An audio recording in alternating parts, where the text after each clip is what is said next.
If you get in an elevator with her, you better be going down. No mountain high enough, ain't no valley. 12:45, headed for the subway home.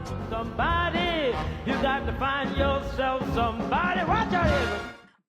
Hello, everyone. I'm Barbria Dion, and welcome to the Story Beyond My Songs Viewer's Choice Update, where each week I shine a spotlight and tell you the full stories on the most viewed legacy shorts that touched your hearts, sparked your memories, and got the most love from you, the viewers. This week, your views chose powerful tributes to 4 unforgettable icons of soul. Phyllis Diller, the queen of laugh and mother-in-law jokes, anniversary tribute. Remembering Nickolas Ashford, Motown legend, songwriter, and soul icon. Pervis Jackson, honoring Pervis Jackson of the Spinners on the anniversary of his passing, Mr. 1245. And Pearl Bailey, a timeless legend, honoring her on the anniversary of her passing. These are your choices. These are your picks. So if you haven't already done so, please make sure you subscribe and hit that bell to be notified when I upload content. And without further ado, let's get into the moments that made last week so special. If you get in an elevator with her, you better be going down.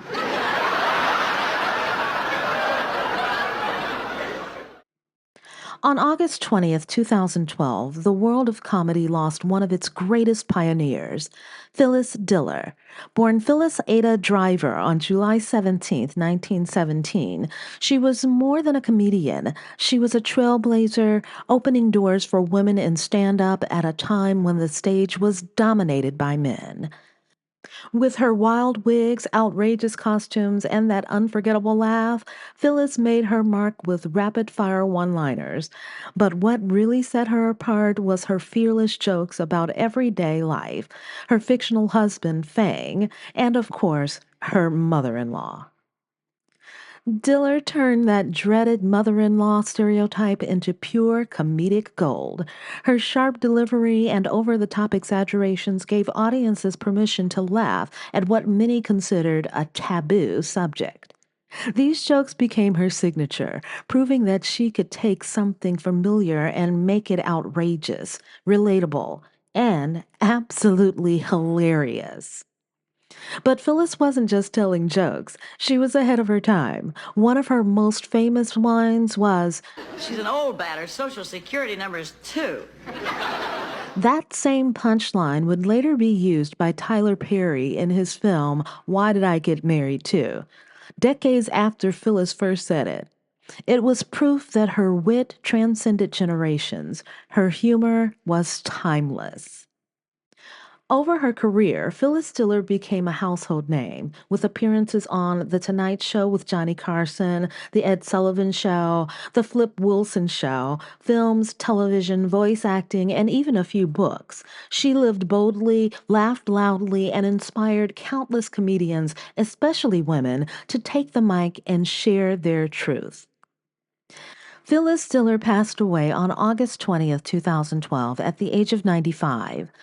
On the anniversary of her passing, we honor her not just for the laughter she brought, but for the courage it took to step on stage and be unapologetically herself. She once said, "A smile is a curve that sets everything straight."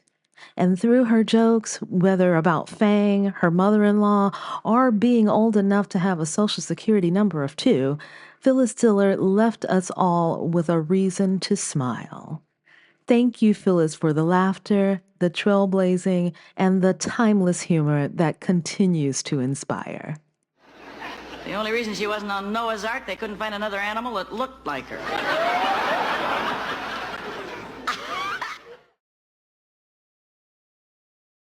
Ain't no mountain high enough, ain't no valley low enough, ain't no river.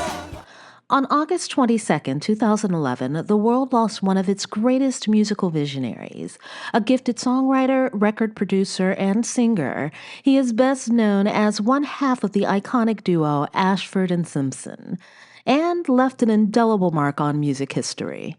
Today, we honor Nickolas Ashford on the anniversary of his passing. There are names in music that live in the grooves of vinyl, in the echo of unforgettable melodies, and in the fire of love that can only be expressed through song. One of those names is Nick Ashford. Born on May 4th, 1941 in Fairfield, South Carolina, Nick Ashford's journey would eventually move him to Ypsilanti, Michigan, where the seeds of soul were planted in the halls of Christ Temple Baptist Church. There he sang with the Hammond Singers, a group named after the founding minister. But the spirit in his voice and the vision in his heart were destined for something greater. After graduating from Willow Run High School, Nick made his way to New York City. And like so many dreamers before him, he arrived with little more than talent and a suitcase, and a belief in something higher. It was there in 1964 at Harlem's White Rock Baptist Church that fate introduced him to Valerie Simpson. Together, they became Ashford and Simpson, one of the most iconic duos in the history of music.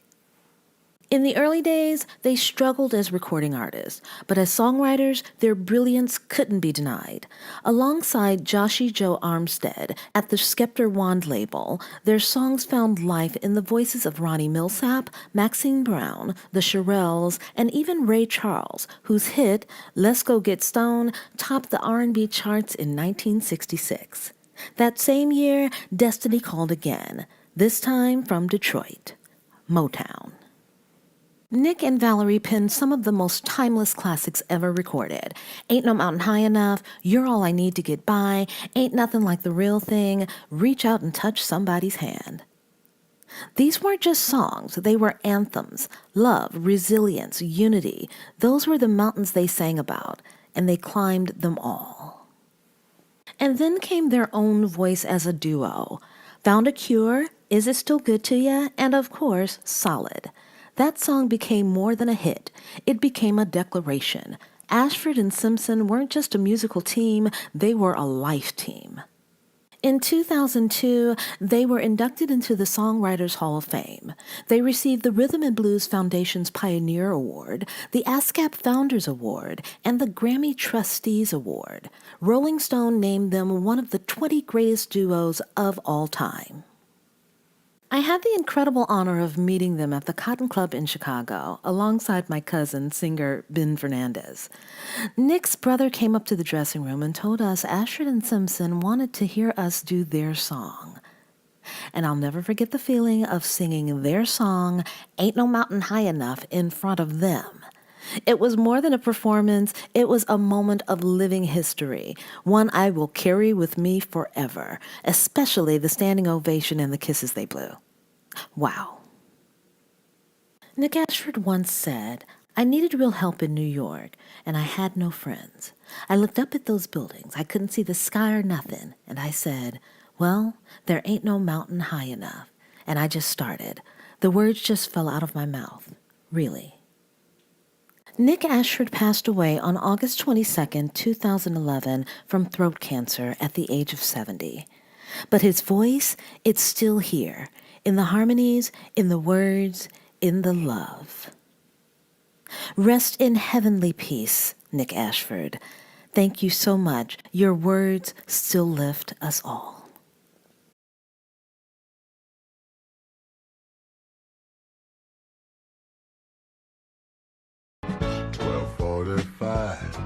Headed for the subway home. Today we remember a voice that rumbled with soul and resonated across generations. The unmistakable bass of 1245, the deep note that made time stand still.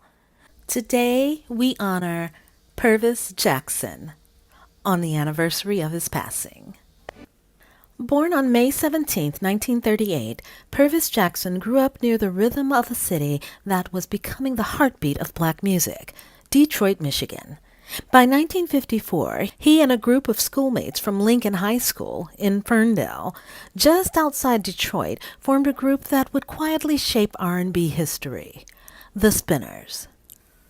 They started small, but talent has a way of rising.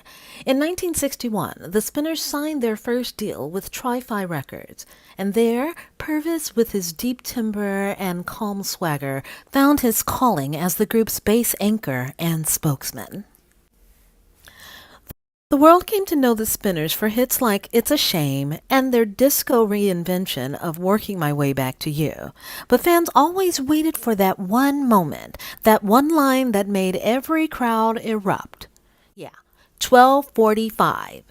Just two numbers, but in Pervis Jackson's voice, they were unforgettable. That line from the 1975 hit Games People Play became his signature. It was smooth, it was cool, it was classic Pervis.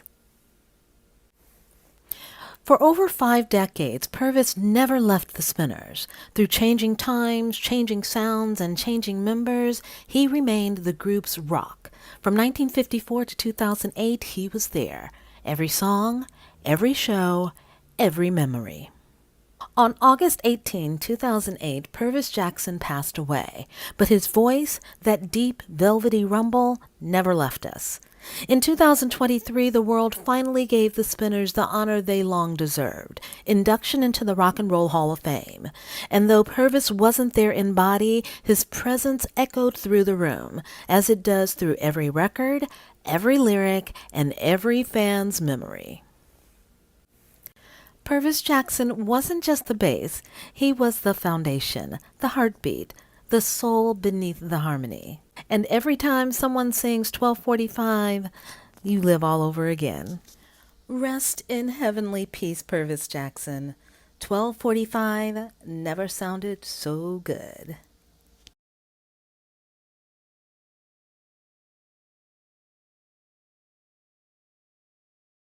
Somebody, you got to find yourself somebody. Watch out here.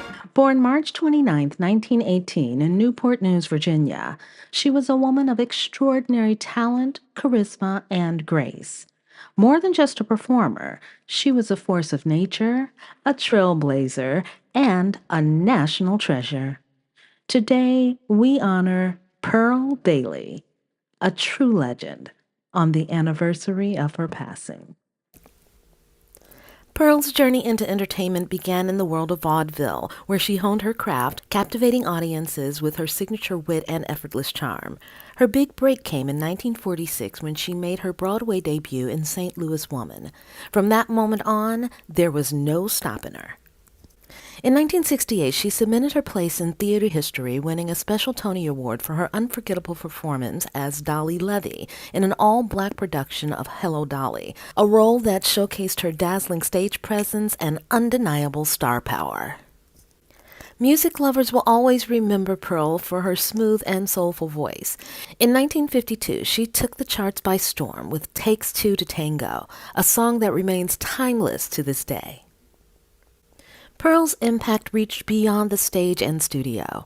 In 1976, she became the first African American to receive the Screen Actors Guild Life Achievement Award, and in 1988, she was honored with the Presidential Medal of Freedom, the highest civilian award in the United States. Even in her later years, Pearl continued to inspire new generations. In 1986, she won a Daytime Emmy for her role as a fairy godmother in Cinderella, a modern fairy tale, proving that her magic never faded. Pearl Bailey left us on August 17, 1990, but her voice, her humor, and her incredible spirit remain with us. Her legacy is one of joy, resilience, and boundless talent. Today, we honor and remember the woman who truly did it all. Rest in heavenly peace, Miss Bailey. Thank you for sharing your timeless gifts with us all.